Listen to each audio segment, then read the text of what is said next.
Corresponde este vídeo al contenido de la versión presencial del 30 de noviembre de 2022 del curso de Historia de España en el Centro de Mayores Casa del Reloj del distrito de Arganzuela, en Madrid. Vamos a recorrer la Edad del Bronce y la presencia de celtas e iberos en la península ibérica. El contexto general lo tomaremos de Gordon Childe a través de su obra Historia de las civilizaciones. Avanzamos con más detalle sobre los procesos de la fundición del cobre y las distintas etapas constatadas en nuestro territorio. Finalmente, detallamos los medios de vida de celtas e iberos durante el primer milenio antes de Cristo. Empezamos.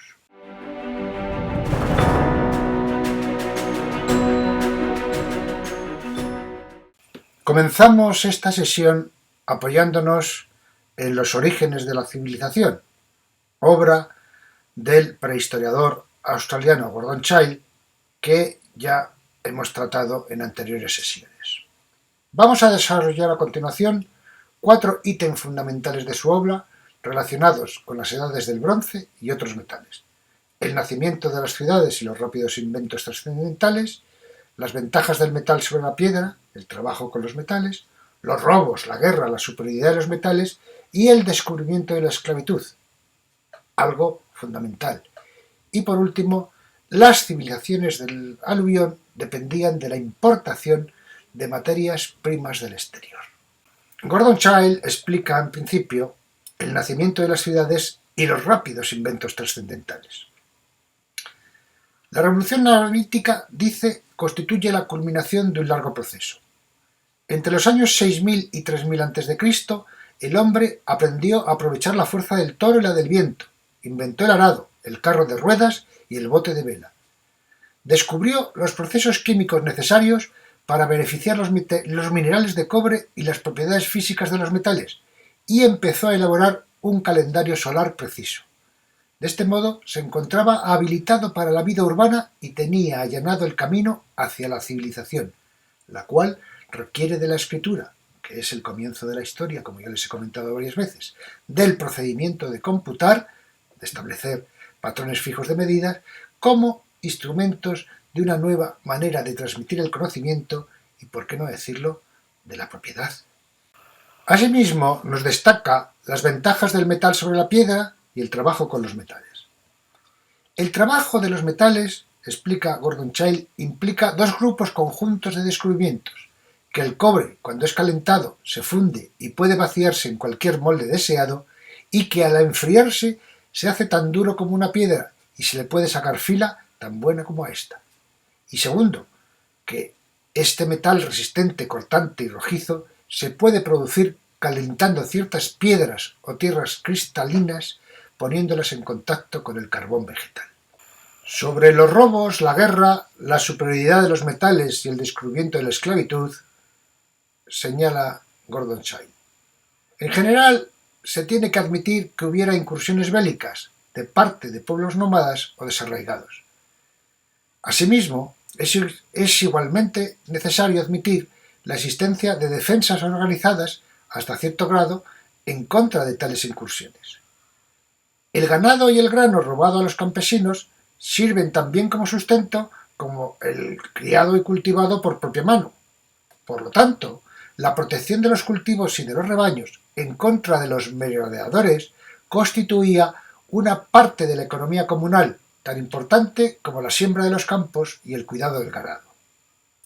Además, fue en las batallas donde se puso de manifiesto la superioridad del cobre y del bronce sobre el pedernal y la piedra quebradiza.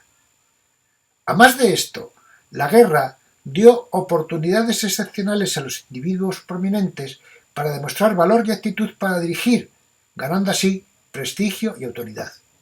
De esta manera, se convirtió en un factor decisivo y coadyuvante para la aparición de caudillos investidos de un poder temporal efectivo y, por último, de monarcas. Finalmente, la guerra ayudó a hacer un gran descubrimiento: que el hombre podía ser domesticado, igual que los animales. en lugar de matar al enemigo derrotado, éste podía ser reducido a la esclavitud. Como recompensa a la gracia de su vida, se le podía obligar a desempeñar un trabajo. La importancia de este descubrimiento ha sido comparada con la que tuvo la domesticación de los animales. Empieza una etapa económica conocida como la fase esclavista, que duraría hasta finales del siglo XIX y que fragmentariamente aún perdura en varios lugares del mundo. Sobre el nacimiento del comercio, las civilizaciones de las llanuras de aluvión dependían de la importación de materias primas del exterior. Parte de su riqueza excedente tenía que ser consumida en la obtención de las importaciones requeridas. Por consiguiente, las comunidades dentro de cuyos territorios se encontraban los materiales, cobre, estaño, madera, reclamaban una participación en los beneficios.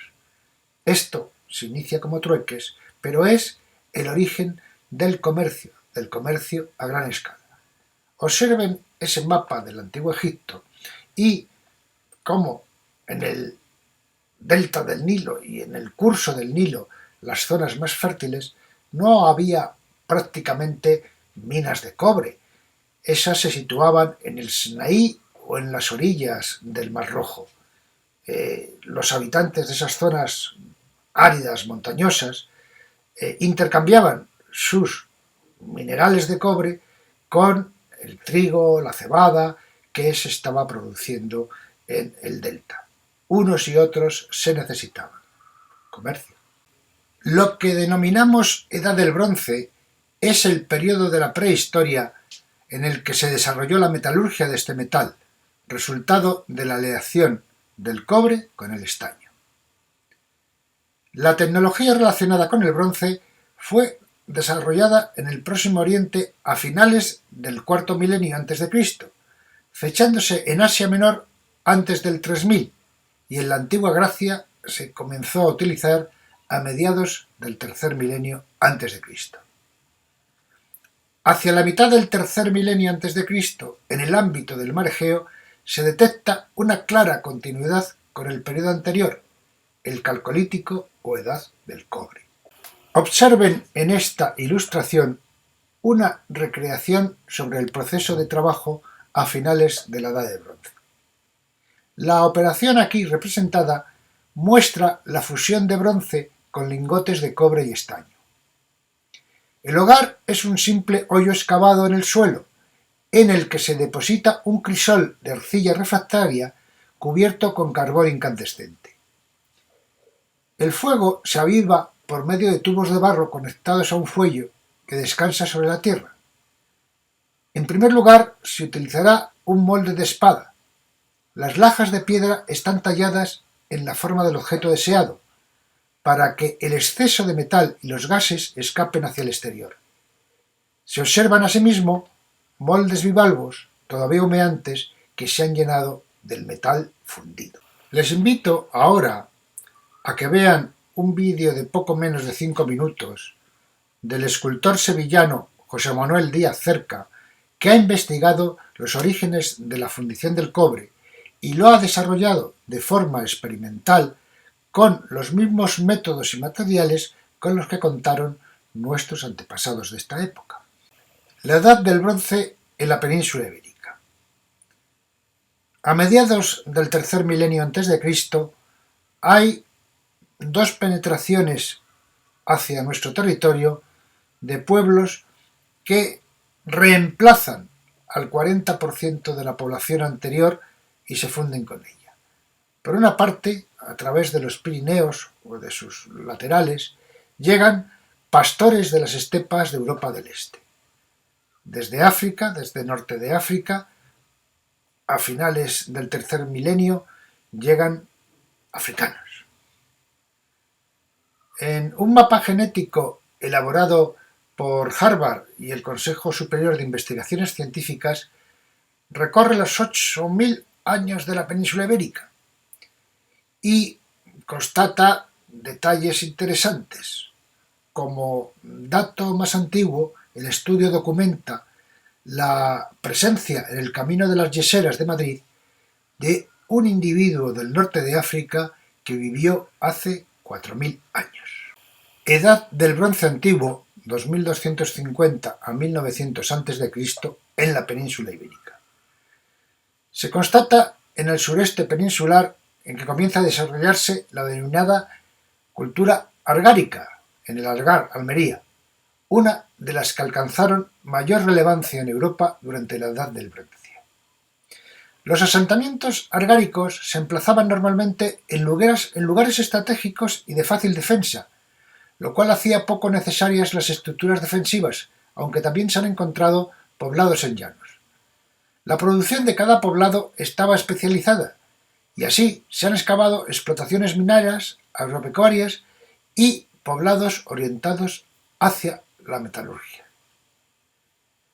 La utilización de vasos campaniformes como objeto de lujo y ligados al mundo funerario perdura durante estos momentos iniciales del Bronce, aunque su uso es más frecuente en el norte que en el sur de la península. Eso se debe a el origen celta de los pueblos que penetraron por el norte, por los lados de los Pirineos, y que ocuparon parte de la península. Los vasos campaniformes eran las urnas funerarias en donde se enterraban las cenizas de los muertos, y pueden observar que hay un vaso campaniforme que se encontró en Cienpozuelos que está conservado en el Museo Arqueológico Nacional. Edad del Bronce Medio, 1900 a 1500 a.C. en la península ibérica. Durante el Bronce Medio, o Argar B, los enterramientos siguieron efectuándose dentro de las casas, pero depositando los cadáveres dentro de los pitoi, vasijas grandes de forma ovoidal y panzuda. Los ajuares encontrados en los enterramientos denotan una mayor jerarquización que en la etapa anterior, habiéndose llegado a establecer hasta 5 clases sociales. Se ha comprobado la generalización de la herencia y una mayor esperanza de vida para las clases sociales superiores. A partir del 1650 a.C., se ha constatado igualmente una desestabilización de la sociedad argárica, en la cual confluyeron factores como el agotamiento de los campos y los bosques, la modificación de los sistemas productivos y posibles conflictos internos hacia el 1500 a.C. Se ha supuesto que los grupos meseteños de las culturas del bronce, parece que la de las cogotas, tuvieron algo que ver. Ya se ha encontrado cerámica de ellos en las fases finales, pero es también posible que se produjera un deterioro climático. La jerarquización social la pueden ver en esa pirámide, en donde la clase dominante, un 10% aproximadamente, sacerdotes y guerreros en torno a un rey, suponían el 10% de la población.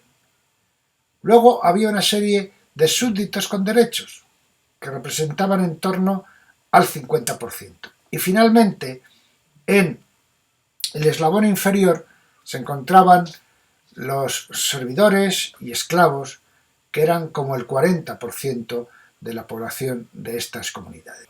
Bronce final, entre el 1400 y el 800 a.C. en la península ibérica. Tras el declive de los grupos del Algar y las motillas en la etapa anterior, durante el Bronce Tardío destacó en la meseta la cultura de las cogotas, sociedad fundamentalmente ganadera, bóvidos y ovicápridos, con una cerámica decorada con el boquique, punto y raya, y escisiones cuyo uso fue extendiéndose paulatinamente a la periferia mesetaria. Aunque los asentamientos no son bien conocidos, denotan una clara continuidad desde finales del Neolítico, estando situados cerca de los ríos en sus cuencas medias y bajas. Las cogotas es el nombre que recibe un yacimiento arqueológico situado en el término municipal de Cardeñosa, en la provincia de Ávila. Situado en un cerro y fortificado, deparó una secuencia estratigráfica que fue dividida en dos grandes períodos, uno propio del Bronce final, Cogotas I, y otro del comienzo de la Segunda, Cogotos II, Primera Edad del Hierro. En medio hay un hiato que aún no ha podido ser explicado. La investigación de las cogotas permitió conocer mejor los modos de vida peninsulares previos a la invasión romana. Celtas e iberos en el primer milenio a.C. Los celtas son un pueblo indoeuropeo que emigraron desde la península de Anatolia, actual Turquía, hasta Europa central en el 1200 y que se expandieron por casi toda Europa. A la península llegaron de forma masiva en el 900 a.C. Ven en el mapa la mancha verde, que es la zona ocupada por los celtas, la meseta, las costas atlánticas y la zona del Cantábrico. Sobre los iberos no se conoce su origen, porque no constituyen un grupo étnico homogéneo. Para algunos autores se encontraban en la península desde el Neolítico. Otros sugieren que proceden del norte de África, aunque se trata de una hipótesis discutida. Finalmente, hay quien afirma que formaban parte de los habitantes de Europa occidental y son los herederos de las culturas megalíticas. Aproximémonos a algunos detalles más sobre los celtas. Su principal actividad económica era la ganadería de ovejas, cabras y cerdos, aunque conocían la agricultura y desarrollaron la metalurgia del hierro. Los poblados celtas, llamados castros, estaban fortificados. La mayoría de las viviendas eran circulares. Las mujeres celtas, además de realizar las labores domésticas, se encargaban de trabajar la tierra, mientras que los hombres defendían el poblado y se ocupaban del ganado. La mujer celta tenía mayor peso social, heredaba la tierra y la transmitía a sus descendientes, además de ser la encargada de buscar esposa a sus hijos y hermanos.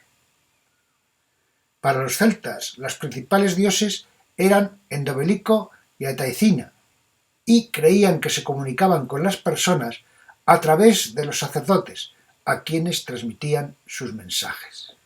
Los iberos, por su parte, vivían de la agricultura, cereales, vid y olivo, y del comercio de metales.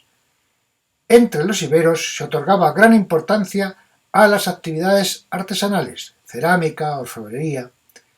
Los poblados iberos estaban amurallados y formados por viviendas rectangulares. Tanto en la sociedad celta como en la ibera existía una clara diferenciación social entre el grupo dirigente y el resto de la población. También había esclavos, que, por lo general, eran prisioneros de guerra. Los iberos creían en numerosos dioses, a los que solicitaban favores como la curación de enfermedades. Para concluir, les invito a que activemos el visionado de un vídeo de 3,36 minutos realizado por la Artehistoria, en el que se resumen las principales características de celtas e iberos en la península ibérica en el primer milenio que acabamos de ir comentando. Muchísimas gracias por su atención. El bronce en la península ibérica vino de la mano de pueblos que llegaron desde Europa para quedarse o de la simbiosis de una amalgama étnicamente no homogénea, los iberos, con influencias del este mediterráneo y el norte de África. La próxima sesión la dedicaremos a Tartesos, el primer reino constatado del occidente de Europa, en el primer milenio antes de Cristo, del que tenemos abundantes referencias escritas, desde la Biblia a la mitología griega o las obras históricas de Heródoto o Estrabón. Espero contar con todos ustedes. Cuídense, cuidémonos.